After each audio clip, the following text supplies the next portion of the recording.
Just giving it a little second. Hi, so today's topic is about Christmas and the impact it has on addiction and what we can do to support ourselves. For those who don't know, my name is Ashley Bloxham. I am a therapist. I specialise in childhood trauma and addiction. I've also overcame addiction, which is what I believe gives me the biggest right to be here chatting to you guys. I've also studied addiction right the way up to PhD, and I know what it's like to have loved ones who struggle with addiction. So let's get into today's topic. So we're talking about Christmas because we've got Christmas holidays coming up. Hi, Blue Nose Music Addict, how are you doing? So Christmas is one of the worst times because one of the things with addiction is we have triggers. And the thing with triggers is we deal with a lot of them in the beginning in early addiction recovery, but triggers are associations. So it's things that our brains automatically associate with whatever the addiction is. So often we might go a long period of time with being sober or stopping whatever addiction it is, and then we get a time of year which triggers. So let's look at what we can do to protect ourselves. So first of all, let's recognise, okay, this is going to be a tough spot. Let's be real with ourselves. Let's call a spade a fucking spade. So we've got Christmas coming up. It's that crazy time where routines go absolutely shot. Like we've got that weird week between Christmas and New Year where nobody knows who they are or what the hell's going on. So we've got this period of time where routine goes out the window, and we've also in that we've got loads of social events, we've got loads of drinking involved, like drinking is really linked with Christmas, and it's just, your life just gets turned upside down for a couple of weeks. So one of the things with this is we have traditions. There's a lot of traditions, and even looking at myself who's decided to stop drinking alcohol, when I'm looking at my traditions, I have on Christmas morning, I have a glass of champagne. So I've already heard that little voice going, well, it's a tradition, that you should be able to have a glass of champagne. So it's already just trying to creep in. So instead, what we can do is create new traditions. Think about, okay, what's going to be the new traditions that I'm going to do as sober, or which is moving away from the addiction. And for me, I'm just going to get some non-secco. So that's another thing. If you've got substitutes or something you can do differently, don't be afraid to lean into that. It's okay to say, right, I need a little bit extra support for this situation. Next of all, if we think of this line and tell it to ourselves, is if we do something today, we're going to be robbing the joy from tomorrow. And if we're full on relapse, it's not just going to be tomorrow, it's going to be months, maybe years, we don't know. So if we have this thought in mind, what we can do is think, okay, this is something where I'd usually drink, or I'd usually take Coke, or whatever it is that you do. And think about, what can I do tomorrow, preferably in the morning, which is going to be really nice and exciting, so I can celebrate the fact that I've got through this. And just by having something there the next day, it's a little circuit break to think, right, I've got this tomorrow and I'm going to feel fucking mint when I'm doing it because I'm going to pass this little test that I'm setting myself today. And finally, I'm going to say the last thing is, if we do relapse, don't use that as an excuse to go off the rails, like, oh, I've relapsed now. Instead, think, okay, let's use this as a data point. What went wrong and how can I protect myself for the next time? What can I do differently? And pick yourself up, dust yourself off and crack on. All right, let's see what people are saying. Psychedelic says, hi, hello, how are you? Chris, Ashley just went through it and did what you suggested in response to my comment, and it worked. At the end, I praised God rather than myself, and at the end, though, your suggestion was vital. Thank you. I'm glad that worked for you. So what Chris is doing, and this might come in handy for Christmas, is he said, what do you do when you've got a trigger which is your safe space? So for instance, home. And it's a really good point because we can remove some triggers, but we can't remove all of them. Christmas is a big one, not for everyone, but certainly for me. So there's something in SMART training, which is an alternative to AA and NA meetings, and it's grounded in therapy. And when I did my training for them, what they taught us was this thing called riding the wave. like surfing the wave. And basically they said, I can't remember how long it is. I do need to check this out, so if anybody knows, let us know. But I'm sure a craving lasts for about 90 seconds. And when a craving hits, we feel like it's never going to end. It feels so overwhelming. But actually, if we remind ourselves, okay, this is only going to last for a certain amount of time, do some deep breaths so you're regulating your nervous system. So breathe out longer than you're breathing in, and just breathe through it and feel it. So notice where the craving is. Like, do you feel your chest tightening? Do you feel like your heart racing? And just observe what's going on in your body and ride the wave, ride it out, and just breathe and say this will be over soon. And then crucially, at the end of it, sit there and reflect on, actually, that wasn't as bad as I thought it was going to be. It was pretty horrific, let's be real, but it didn't last for too long, and I've done it. And then, as always, praise yourself. But I'm glad that worked for you, Chris. It's good to get feedback. Psychedelic. I've got a trauma from Xmas because every year I get socks. Every day, let's get socks instead of lines, or socks instead of beers. Switch it up. When I said I have something great planned for the next day, something fun, it needs to be bigger than socks. I want you to dream big, guys. Do something great. So you could do something like an early morning sea dip or something if you're feeling brave, and you live by the beach. But just something really cool and really nice where you can sit there and actually sit in awe with the fact that you've managed to overcome whatever it is. Also, don't be afraid of putting boundaries. Like, we feel like we've got to say yes to every event, and, you know, staff nights out and this thing drinking and that thing drinking, and I don't know, it's not necessarily drink that we struggle with, but whatever it is, don't feel bad about putting in boundaries and saying no, or I'm going to take the car, or I'm not going to go for that long. I'm going to take my kids, if you've got kids. Peace and joy. Hello, how are you doing? It's nice to see you again. I love that name, by the way. I'm all about the peace and joy. Little hippie over here. You're getting called Vans, because I don't know how to pronounce that. That's cute, little ship in the background. That was my grandpa bought us that.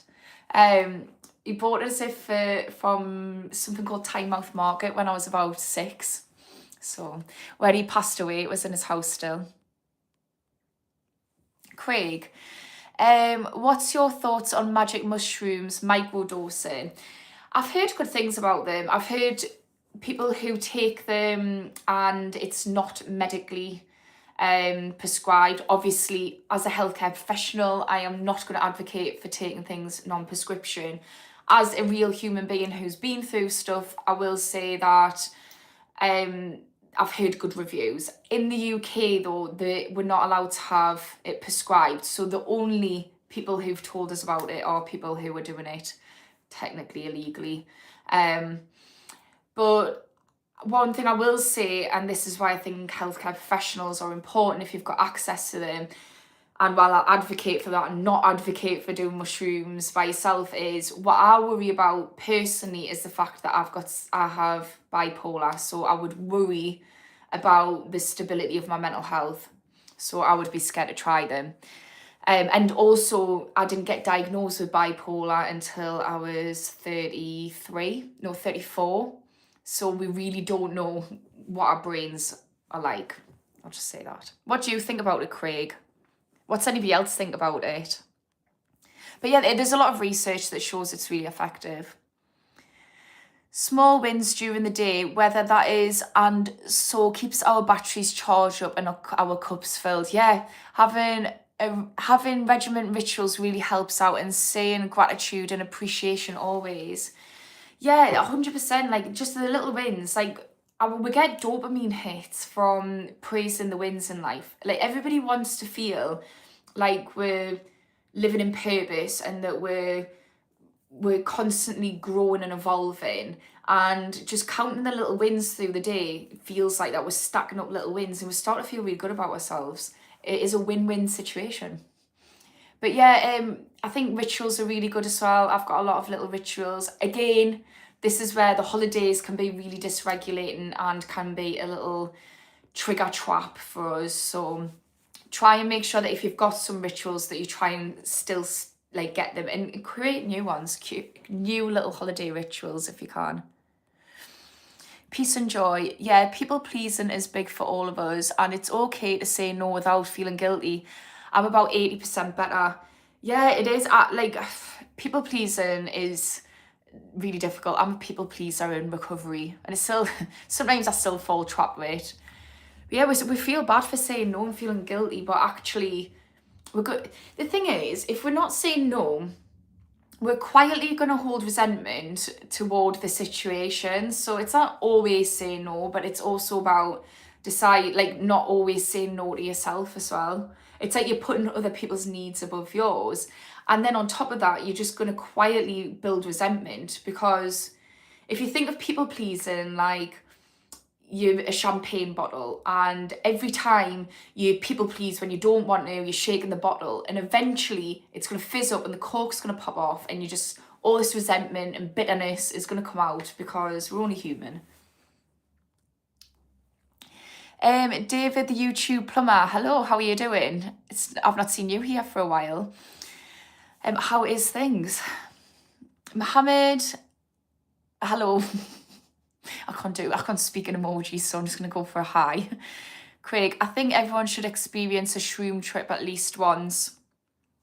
Yeah, like I say, look, I'm not here to, look, I would be the biggest hypocrite in the world if I was going to sit here and say I haven't had mushrooms and enjoyed them. But I do know somebody who's been sectioned from them. So, yeah, I'm going to sit on the fence with it, but yeah. Peace and joy, exactly. We feel resentment when we should have said no. That's a big thing with codependency, doing for others before ourselves. Yeah. One thing I read really helped us.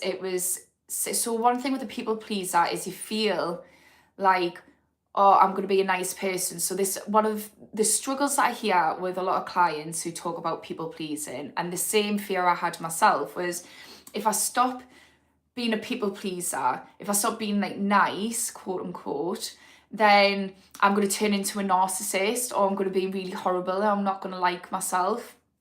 And actually, if you've been a people pleaser and you've been nice, it's very unlikely you're going to swing that much further away from it. But I read something which said you're being inauthentic because you're not actually saying how you feel. So by not telling somebody that how you feel, you're not giving them the opportunity to defend themselves. You're not giving them the opportunity to know that actually I'm making this person feel pretty rubbish, running them into the ground, which if they're a person who really cares about you, they will not want to be doing that. And you're actually being inauthentic. And as soon as I read that, I was like, oh, that makes us feel really weird, that I'm just lying to people. I'm lying to myself and I'm lying to others. So yeah, that was helpful for me to reframe it. What peace and joy, what would you say to people if they're struggling with people pleasing is helpful? What helped you? Mohammed, what's happening in the past is in the past. You must focus on the present. Yeah, 100%. And like, look, even if you do a little exercise and look at yourself a year ago or 5 years ago and really take stock of who you were then compared to who you are now, I think there'll be very few people who are exactly the same as they were 5 years ago. Very few people. So it's a different version of us. It was a different set of events, you know, where we are different people. So just leave it in the past, like you say, focus on the present. If it's impacting your present, like if there's things which have happened, like traumas or, you know, broken relationships which have impacted your present, then don't leave it in the past, revisit, I would say. But yeah, sound advice. Death Hawk, hi, how you doing? Nice to see you again. Peace and joy. It's great to do things for others, of course, but we'll have to listen to ourselves. Yeah, look, I still put myself out there. It's not about, so some people, I've seen this, will go like, went from people pleasing to saying no to absolutely everything. Like everything's a no. And it's like, we don't want to swing completely the other way. There's a quote that I always think of, which is, it's not always about me, but it's not never about me. So just try and get that balance. So yeah. But if we start saying no to things that we want to say no to, we're not going to be as burnt out and as resentful of the yeses. And we're actually going to feel like good about ourselves, like we've just done a good deed, we'll get oxytocin, we'll feel just, happy about ourselves. But if we're constantly doing it, then it's not cool. So a good way to do this as well, if we're struggling with people pleasing, is match people's energy. So however much energy they bring to the table, you bring the same amount. And not in a mean way, it might be that somebody doesn't have that much time to give you. But if you're giving, say, think of everybody has their own cup. You've got 2 people with cups. And if you're putting like 50% into their cup and they're putting 50% into your cup, we've got 100% of a full cup. But if you're putting 50% into theirs and they're putting 5% into yours, they've got like 100 and, I don't know the math. They've got a lot more in their cup and you've got 65% in your cup. So try and match the energy, and then you're going to feel more balance. They're going to feel like, oh, either there's a bit of a drop, I need to up my game, or they're just going to be like, okay, this is how it is. Oh, Chris, not going to downplay mental issues. I know for a fact my mind is fed up a lot of the time. Whatever is pure, lovely, righteous, think about those things. Forcing good thoughts so they become natural. Yeah, it's creating new neural pathways. And also not being there's toxic positivity. So we need to make sure that we're not just pretending everything's all love and light when it's not. But we can think about the negative things and reframe them into a positive. So that might look like, okay, that's shit, but actually I'm handling it like a boss. Actually, that is really shit, but I'm building resilience. So try and find something positive in the negative. Dopadan, I don't ever feel bad for saying no. My people only want to tear me down and see me fail. They don't even sound like your people, Dopadan. Literally don't. It's so shit when you're around people who bring you down. And one thing I've done in life is just cut out anyone that does not bring me peace. If I don't feel like it's reciprocated, like it's equal give and take, that they've got my back, if they don't have my back in the shit times and they're not there to celebrate the good times, gone. And not in a mean way. I don't think badly of anyone, but I refuse to let that into my life. Worked far too hard. So yeah, that's so shit, Dopadan, but I know the feeling. Psychedelic, I got a message from my friend with cancer and it was better than not to hear from her. I'm fine with it, she is positive in life. I collect things, what I got at home as a care package, maybe we meet. Oh, that's so sweet. That's so adorable. I love that. It's so cute. We did that for my friend Barbie. Me and my mum were like collected loads of things from around the house to give her as a little, it was for a birthday present. We got a big basket of things that we loved. I love that. I'm glad that you got in touch with that, because I know you said it was life's too short, and I'm glad it went well. Absolutely. Good evening, Duncan, the English gent. How are you doing? Oh, please like and subscribe. Yes, please do. If anyone's got any questions around addiction or mental health, do let us know and I'll do my best to respond. I think something like what you're saying, psychedelic though, about a little care package, I think things like that are really sweet, especially coming up to Christmas. So for anyone who's struggling for financial stuff for presents, my mum used to do what she called second-hand gifts, and she used to do what Psychedelic's done and go around her house and find something that she loves, that she knows that I would love or my sister would love, and she used to wrap it up for Christmas, and it was so sweet, because I was like, oh, that's something that she's had to give up, that she really likes, and it's something that I love and makes her smile. And then obviously every time I think of it, like use it, I think of her. Really cute little idea. People pleasing, I did it a long time. Self-acceptance is the key, and work on your self-worth. People do it because they think they are not good enough. Most people love only this version and not your person. That is such a good point, Psychedelic. Yeah, with people pleasing, if we're not being authentic and we're not really saying how we feel, then what we're doing is we're presenting a version of ourselves, which is what they call in counselling world incongruent. But what incongruent means is it's not aligned with who we are deep inside. So we're presenting this, like, let's call a spade, a fake version of ourselves to the world and saying, love this.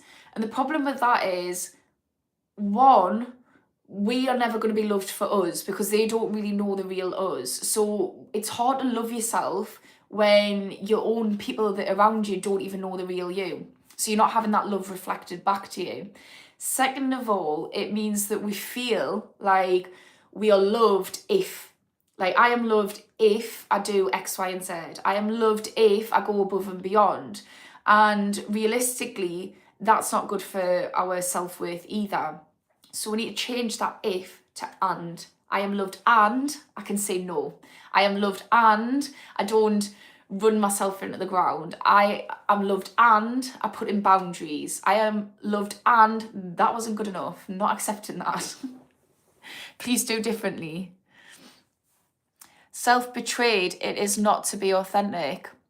Yeah, it is self-betrayal because we're just, every time we do something not aligned with ourselves, we're just moving further and further away from us. And actually our identity becomes part, people pleasing becomes our identity. We see ourselves as really nice people who are doing all these things, and it's like this perfectionism almost. And actually we then think that we're only useful, and we think that like we're only good when we're paying for everything, and it's not real. Like, it's hard to move back from it, but slowly but surely just start sharing your inner world. Start saying, actually, I don't feel like that, or actually that's not my vibe, whatever it is. Ram, meth is bad. Yeah, I can imagine it takes its toll on people. I've never done meth. Ram, have you, by the way? You're so grateful and helping in real. Thank you, thank you, thank you. Oh, thank you. I don't know how you say I'm really bad at reading. It's the dyslexia. Shab. You're getting called Shab. Thank you. On meth. Would you like some support with that, Ram? Because I do free one-to-ones, and I'm going to be doing an addiction support group starting in January. Hi, Fund. How are you doing?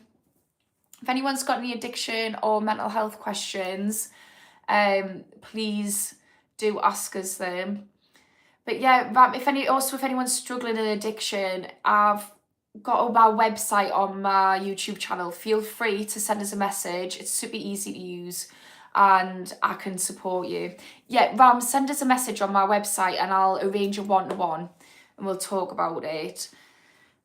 But yeah, so first thing that I'd say to answer Ram's question on a broad thing is we need to build up a relationship with ourselves. So building on what Psychedelic said, it's really important that we start being authentic with ourselves.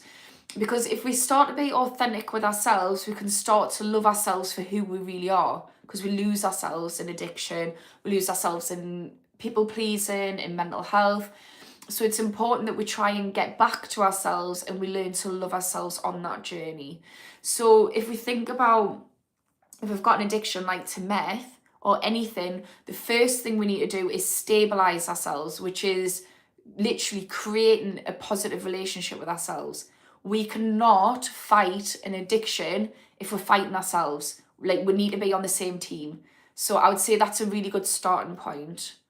Ram's saying, but I like meth. Well, yeah, I mean, I don't know anybody who doesn't like their addiction, at least somewhat in the beginning. Like, I loved Ket. At one point, I loved it more than anything else and anyone else. So that's normal, absolutely.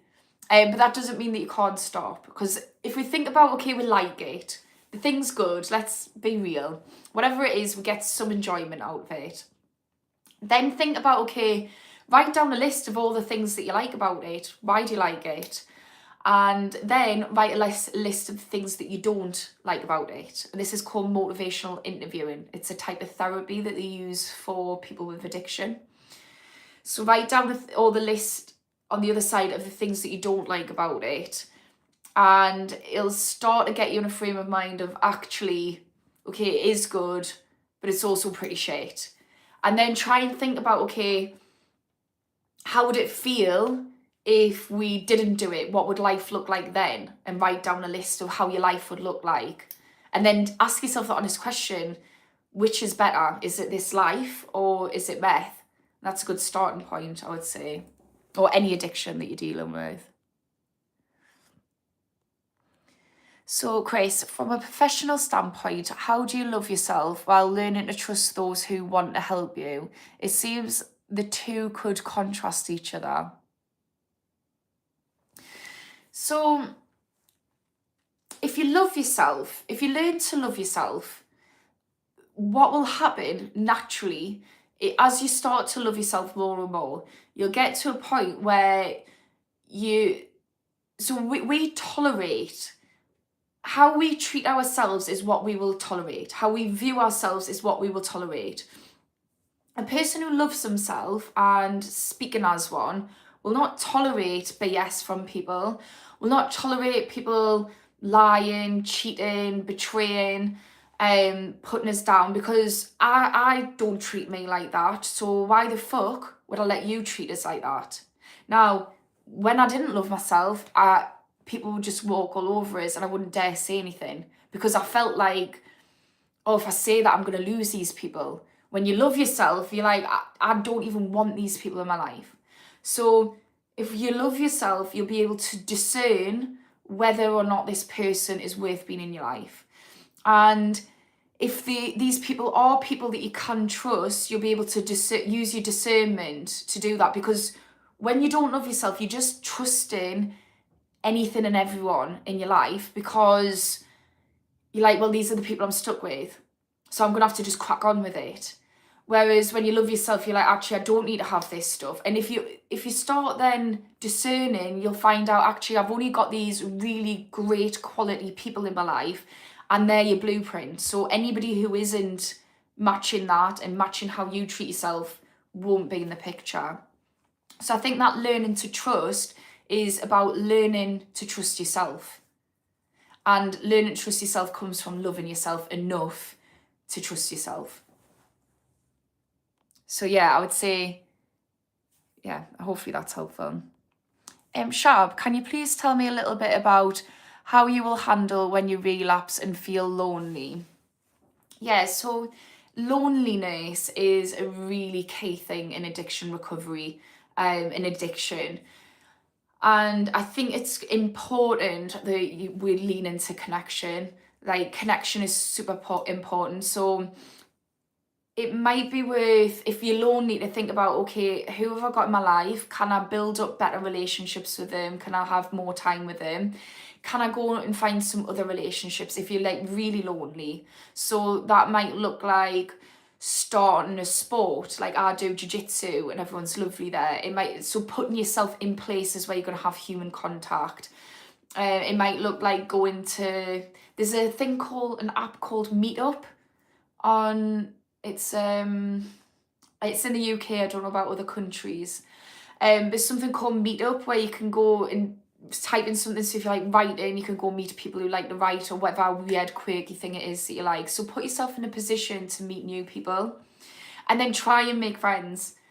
So like I went to a parenting group and I ended up making friends. We had a laugh and I was like, can I have your number? You know, it's a bit like dating, but going out and finding friends, because I moved to Durham. I was living in this tiny little village and I knew 2 people, but they already had lives. So I had to put down roots. So I went to a parenting group and there was like other mums, and I was like, hi, can I have your number? I was hitting on them, got the number, and she's great. We go out and do things all the time. So yeah, treat it like dating and get some people in your life so you're not feeling as lonely.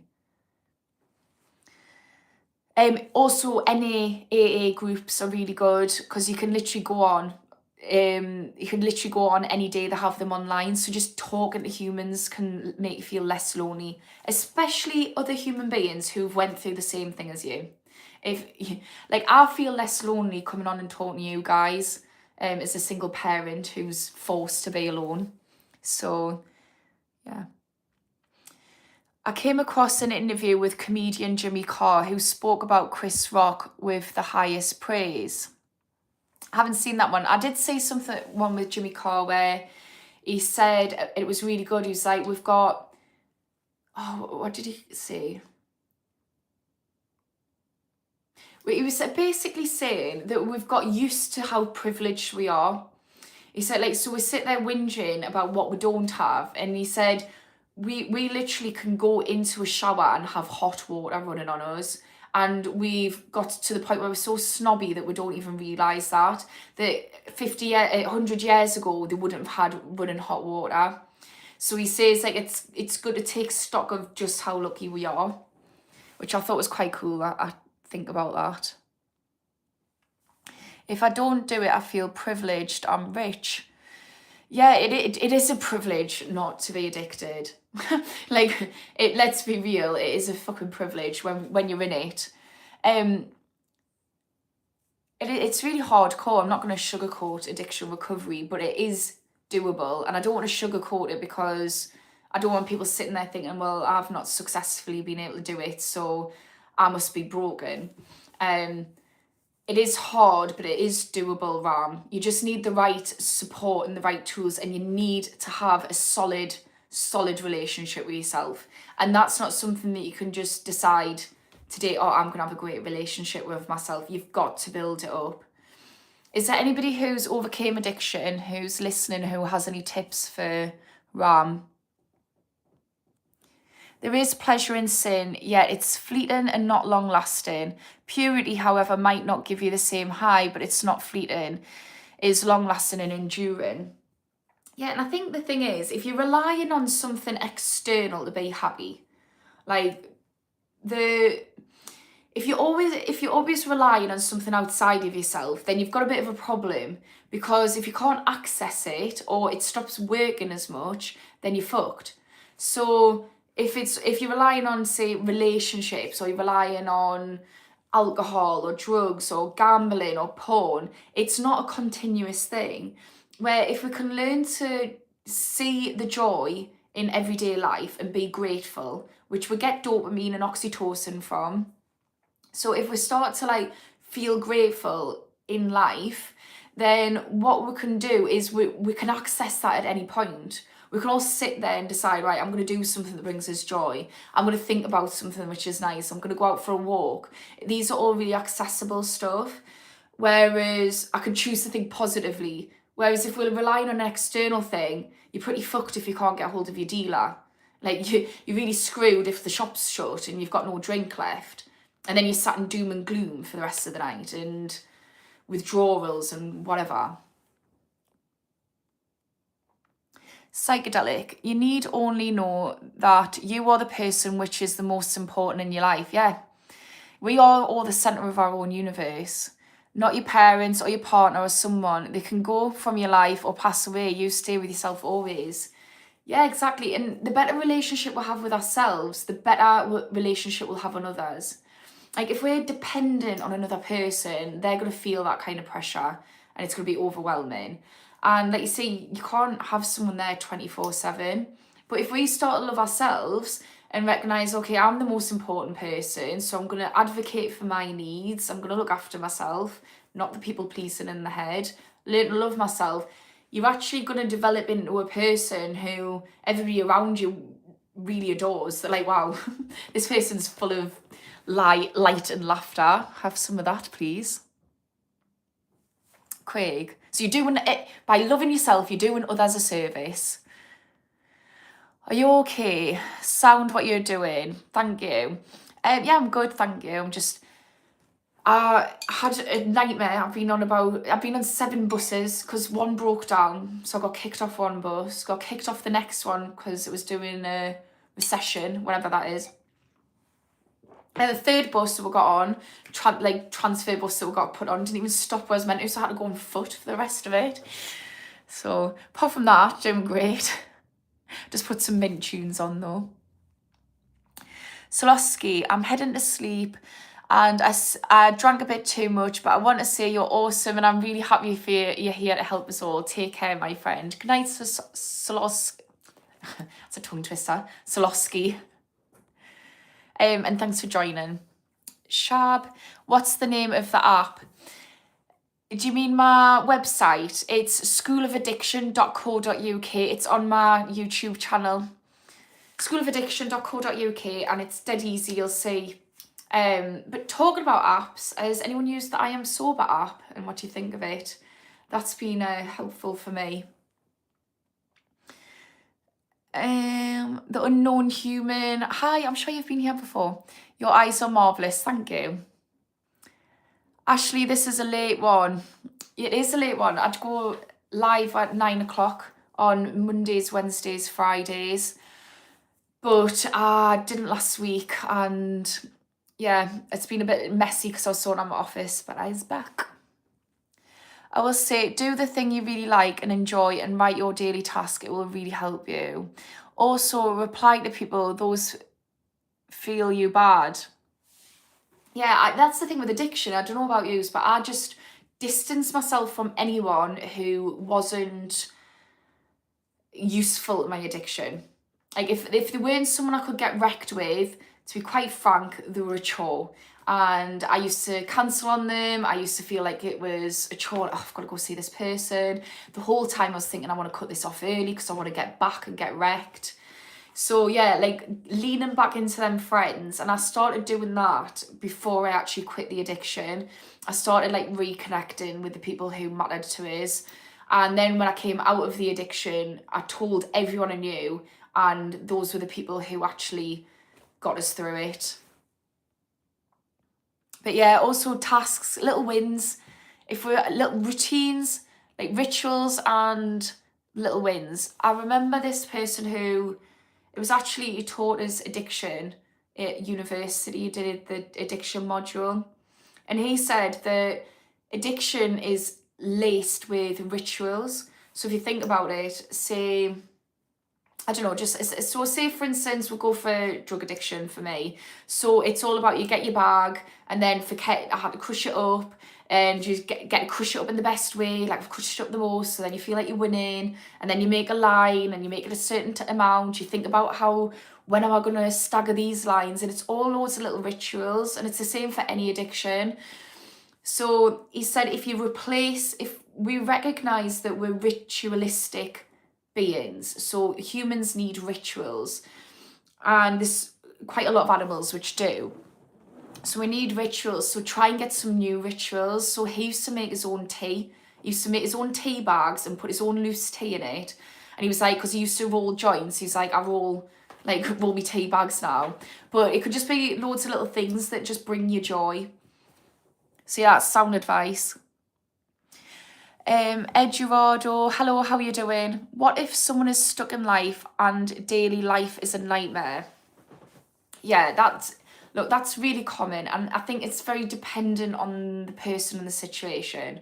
So like for instance, because I try to be real here, I felt like I was really stuck because I was a single parent. So in my early recovery, I kind of went straight into recovery. Then I went into being like a single parent wasn't too long after, and I just felt really stuck and tied down. I was struggling with postnatal depression. So we can't just get rid of things. Like I couldn't get rid of my child, that was a non-negotiable. So what I had to do is learn to find the joy in that life. So that meant doing little hobbies, reconnecting with myself, which I know sounds so lame, but if we spend time doing stuff that we love, minor stuff, it will start to improve the quality of life. I started focusing on my health as well, because then I felt like I was doing little wins with my body. So I just started like finding things that I enjoyed, focusing on myself, doing things where I was achieving, and thinking about, okay, if I waved a magic wand, so this is a counselling technique called the miracle question. So if I waved a magic wand and I woke up and tomorrow I had this wish come true and it's this dream life, and it's not anything extravagant, but I enjoy life. So flip it on its head. Like daily life is no longer a nightmare. It's enjoyable. What would that look like? And write down a list of stuff, and then think, okay, from a scale of 1 to 10, where am I in terms of that life? And give it a number. So you might be a 2, because life's a nightmare. Maybe a 1. And then ask yourself, okay, starting today, what one thing can I do to get that from a 2 to a 3? And do it. And then once you've done that, say, what can I do to get from a 3 to a 4? And think of this like stepping stones toward this life that isn't a nightmare. Right, Chris, addiction is a cry out for help. Instead of reacting out to someone, your pride keeps you locked in. Cry out to God. If you are not a believer, cry out to others who have been through the same struggles. Yeah, my faith was massively helped me. But just addiction groups. I mean, I'm starting one in the new year, but you can access AA and NA, and there's loads of A's. You can access them online, so you can literally do it any night of the week, any day of the week, and just, yeah, start just connecting with people, start becoming a part of a community. Retyped from earlier, Jimmy Carr quoted Chris Rock. Oh, I didn't see the end of it. Stating that the greatest drug is attention. I wanted to know your thoughts. It's interesting that. Right, we're all the centre of our own universe. So the majority of us, not all of us, but the majority of us are going to enjoy at least being seen. You know, at least somebody noticing us, somebody being kind and being thought of. Like some people, you know, the attention we need a lot more. So it would be, I think there's very few people who would not want any attention from anyone, because it's just inhumane. We're supposed to, so we're tribal creatures, we're mammals. We're supposed to be connected, so we're wired up for connection. And we're also wired up for purpose. So if we don't have a purpose in the tribe and we're not acknowledged for that, then we're not going to feel like we're succeeding in life. It's going against our biological needs, because connection equals safety. So I would think it's naive to say that we wouldn't want attention. I think the thing is, though, if we are outsourcing our happiness to the attention of other people, then that's when it's problematic, and that's where it can be addictive. Because like I said, if we're looking for anything outside of ourselves, it's always going to run out. Like validation is always going to run out. So instead, it's about giving that attention to ourselves, validating ourselves, and then if we get attention from others, great, that's layering on top of it. Like we all love attention, we all love to be needed and wanted and liked. Unless we really struggle to like ourselves. So that's really nice, but it's not the only source of joy and happiness that we're getting. So that's my thoughts on that, Duncan. What's your thoughts on it? Chris, have you ever tried journaling? Does that work? Yeah, journaling is really good. So there's neuroscience behind it. So I talk about this quite often, but it's, for those who are new, it's metacognition. So when we're journaling, metacognition is something where it's the art of thinking about thinking. And just like mindfulness, metacognition actually strengthens our prefrontal cortex.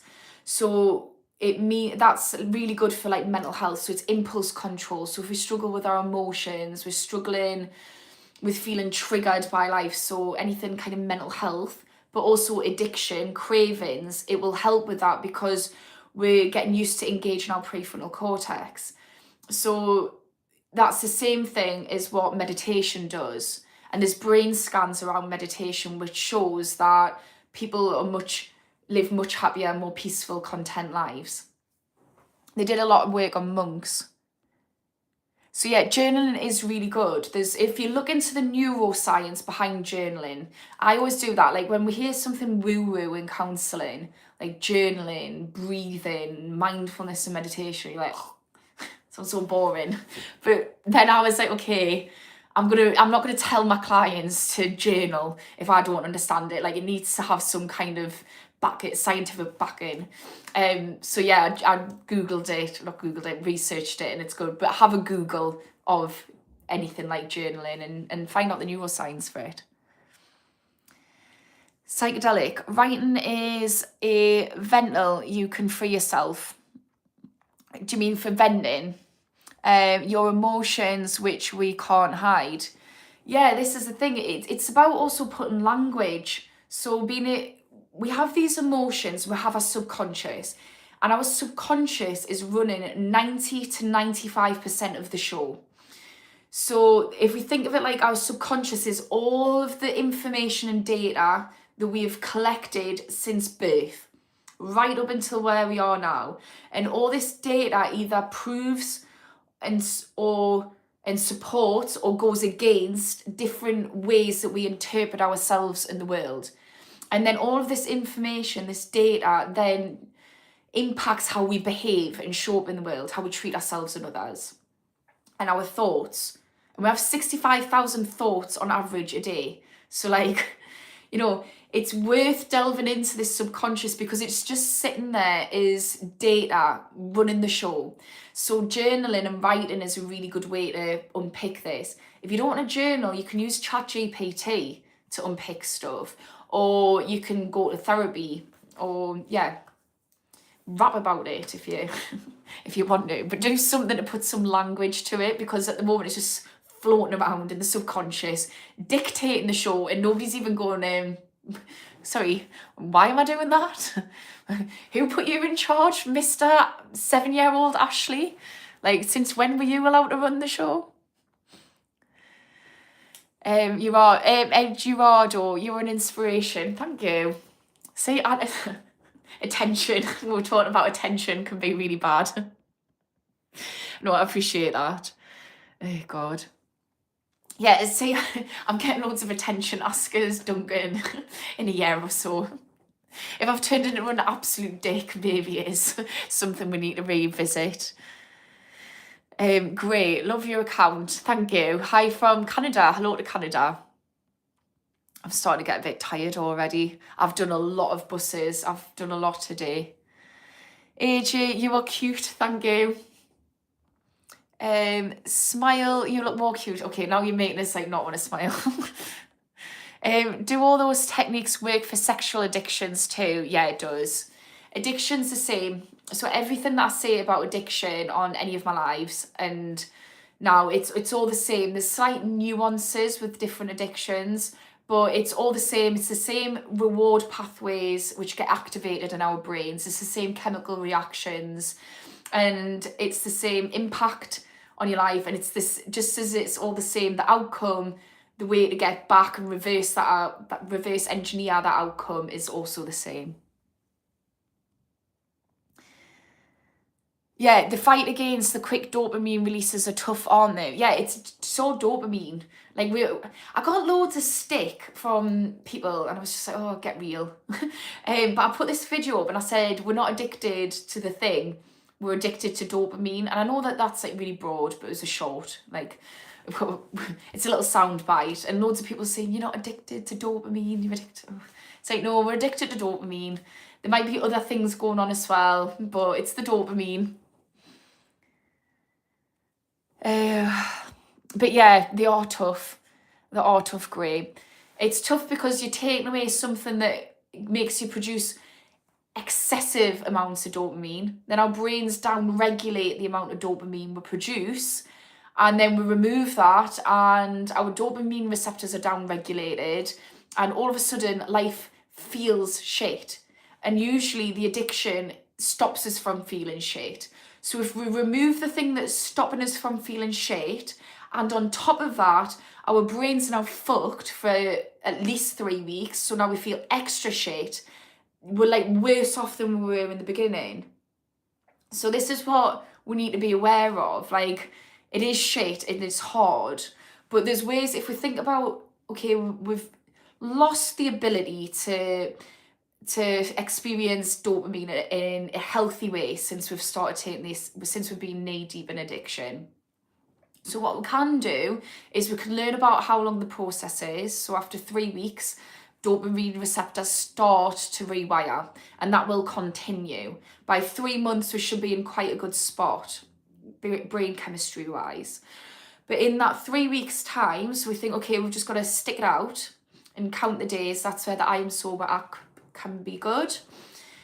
But what we can do is hijack other parts of our brain. So we can try and hijack oxytocin and try and do things which make us produce oxytocin, because that's a chemical which doesn't get affected by addiction. Another thing we might want to look is like serotonin. How can we produce serotonin? Because that's the love hormone. That's why when people have ecstasy, they feel ecstasy, because they produce loads of serotonin. So yeah. Great. If you go to the video from the Precious live this morning, she gives some advice on the matter, which I used earlier today, and it helped a lot. Oh, thank you, Chris. Yeah, Chris is my moderator and he's absolutely brilliant. I've got a few mods on tonight. But yeah, also just great, if you want some support, I'm offering free one-to-one for anyone. For anyone who's in dire straits, just go on my website, which is schoolofaddiction.co.uk. It's on my YouTube page. I'm happy to give free one-to-ones or answer questions. And also I'm starting an addiction group. Doesn't matter what addiction, everyone's welcome. It's in January. So yeah. Psychedelic, attention, people pleasing, the spotlight effect. Everybody thinks everyone can see you and they really don't care, but because all things this in a way. Yeah, this is so true. I went on a training course for anxiety, and the woman came in, she was so blunt, and she was like, get over yourself. And it was like one of the first things she said. I was like, what? She's like, get over yourself. She's like, anytime you're walking around thinking this person is going to care and that person's going to care, she's like, get over yourself. Because like psychedelics say in the spotlight effect, I've never heard it called that, is this idea that we think because we are the centre of our universe, that we are the centre of other people's universes. So like when we're walking down the street and we look a mess and we're thinking, oh, people are going to care, the majority of people aren't even going to notice you exist. The one person who does, you are going to be so minuscule in their data of life compared to themselves and then their little characters and their story, that you're just nothing. So get over yourself. And even like people who are close to us, again, get over yourself. 80% of whatever's going on is going to be focused on them. You're going to be at best a few percent. They'll get over it. They might have a little memory in the future, but who gives a fuck? And the problem is we dampen down our lives. We're not authentic because we're so bothered about other people caring about us, when we fail to realise that I'm the only person who cares this much about me. So get over yourself, literally. And it does help us. Whenever I catch myself like worrying what people think, I'm like, get over yourself, Ash. You're not that big of a deal to other people.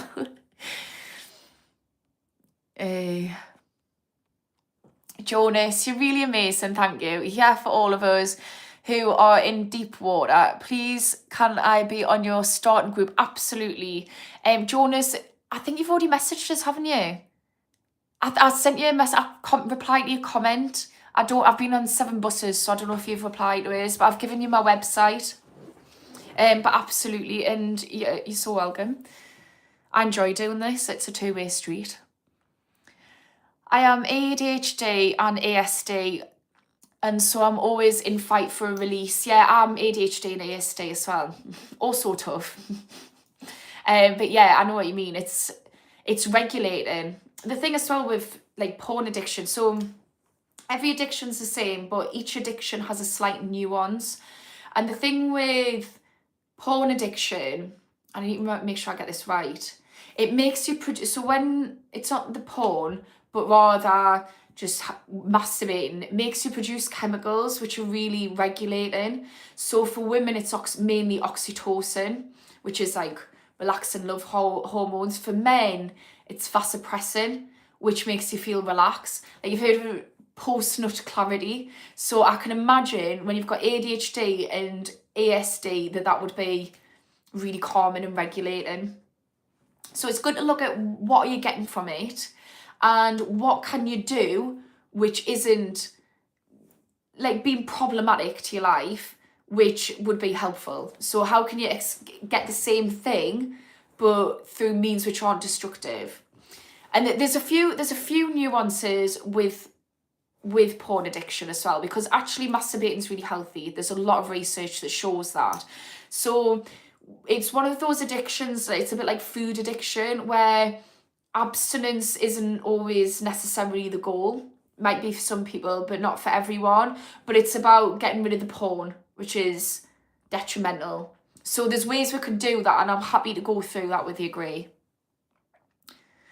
Actually, porn addiction is really rife.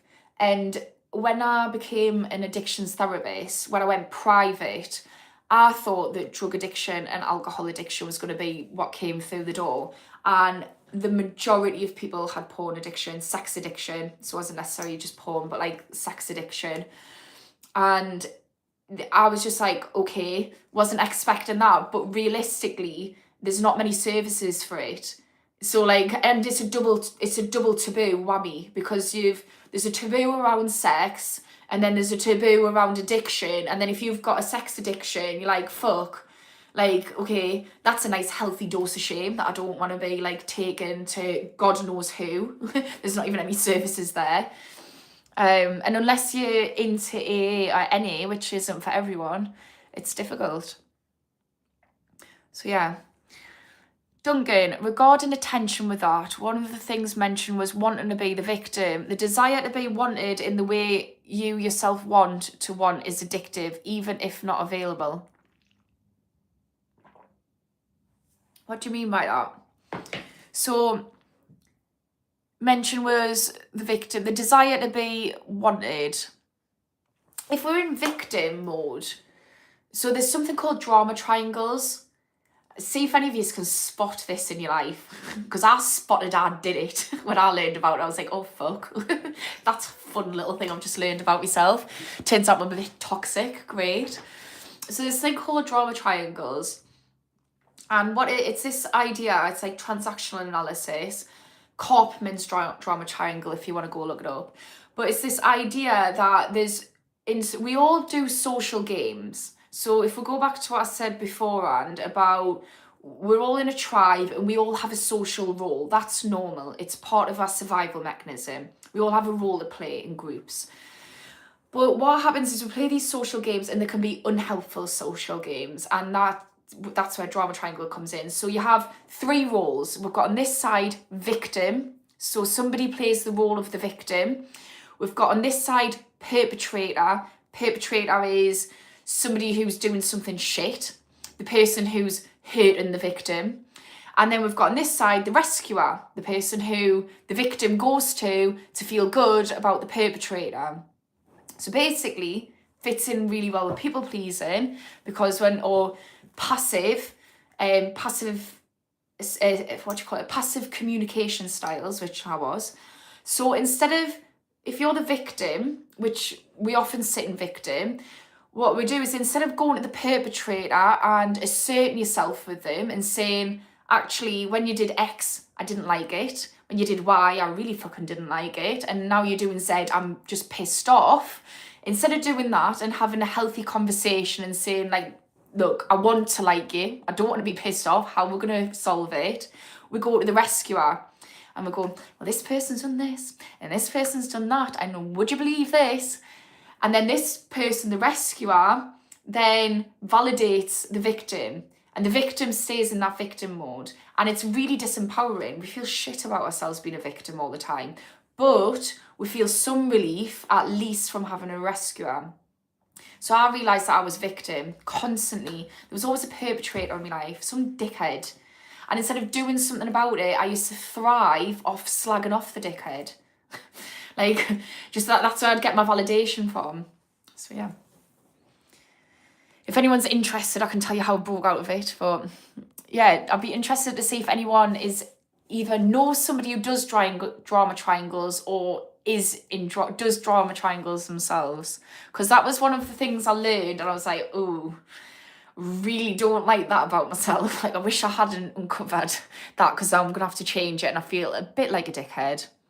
But yeah, regarding attention with that one of the things mentioned was wanting to be victim. Oh yeah, you've said that, I've already read that one. If we become okay with feeling shit and not numbing it, can we mentally overcome addiction moving forward? If we become okay with feeling, yeah. No, absolutely. I've got to the point now, because I've got bipolar, guys, for those who don't know, and one of the things with bipolar is I cycle into like low moods and depressed moods. So I'm forced with my mood disorder to feel depression. And one of the things I realised was like, okay, I can't change this diagnosis. Like, I'm pretty fucking stuck with it.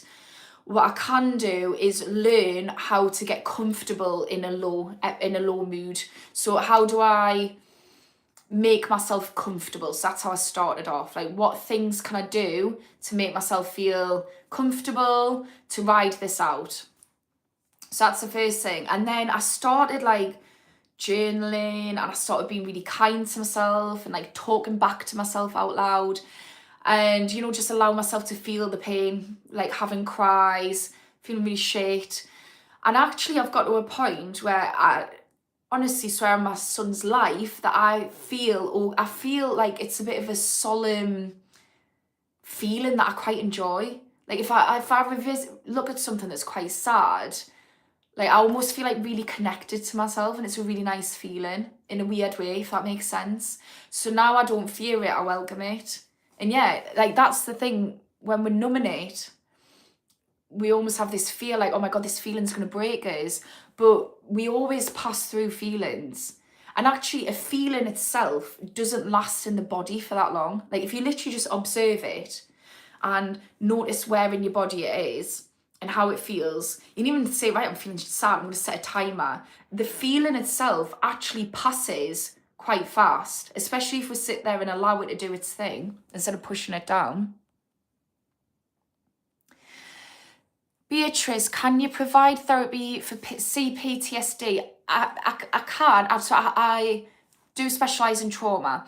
What I'm not doing is therapy anymore. I'm doing this, but I'd had the best trauma, like the best PTSD therapy, and it was somatic. It was something called Havening. Feel free to look into it.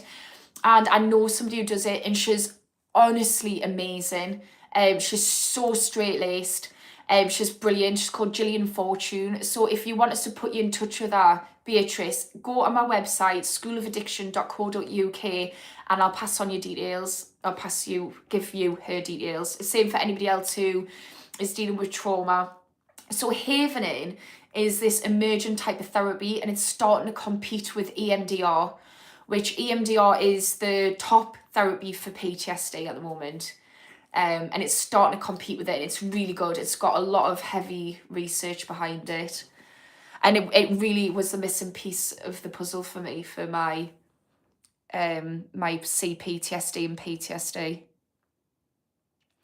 Addy, I have numerous addictions. Where do I start? So I would think about, right, if is a place to start, because we need a starting place. Obviously there's going to be more to it. If we've got multiple addictions, which, let's be real, we usually do, there's two things, so list them from start to finish in order of most problematic to least problematic. And think about this in terms of long term, in terms of physical health, in terms of mental health, in terms of destruction to your life, cost, whatever it is, and just try and come up with a way to plan out which is worst to least. Then if there's any of those, there is the gateway. So write that one next to it. So we've got the list, and then write the top one and put it separately next to it. Then after that, think about, is there a gateway thing? So for me, alcohol is a gateway. If I get drunk, I am more likely to do all the other things. So if that's the gateway, I would tackle the gateway one first. If there's no gateway one and we just do all of them, then tackle the worst. I will say, if alcohol is your gateway, and like you do need to do this with professional help, because it can be fatal just to cut out something. So yeah, I would tackle the first one and praise yourself, because removing a whole lot of addictions at once is doable. However, it's more likely to be a struggle. So we can think about addiction recovery. It doesn't need to be, it can be, but doesn't need to be a tomorrow thing. We don't need to say, tomorrow I'm going to wake up and I'm going to be teetotal. Instead, recovery is a journey, and it starts before you stop. So you can start to do things before you even get to the point of stopping. And this is especially good for people who aren't ready to, like they want to, but that feels overwhelming. We can start to do things to prepare ourselves to stop. But Addy, if you're wanting to join my addiction group, or if you're wanting some one-to-one, like go on my website, schoolofaddiction.co.uk. Regarding attention, it is not a simple subject. Yeah, it's not. It's not. The thing is, it's like everything. It's such a grey area. It's so nuanced. It's so individual. There's healthy and unhealthy on everything. You know, I would say we can anything can be both healthy and unhealthy. There can be a good and bad side to anything. Like absolutely anything. Jonas, thank you, Ashley. I pay you, I want to do that, thank you again. I don't want money, it's fine. Subscribe would be helpful. Subscribes and likes are helpful, because hopefully we can get YouTube to pay me, and I don't want to charge people who are struggling enough. I think addiction's hard enough. We don't need to be paying for support. Like, let's get real. Like, you should really have access to it easily and high quality, but it's a shambles. David Williams, alcohol and drugs, any advice? Yeah, that's a bit, we're going in broad and deep here.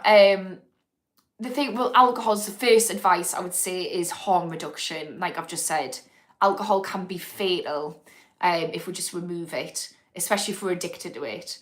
I would say it's important to learn about the drugs. So like learn as much about addiction and about the drugs and alcohol as possible. So learn about the neuroscience on it and learn about the specific impacts of it.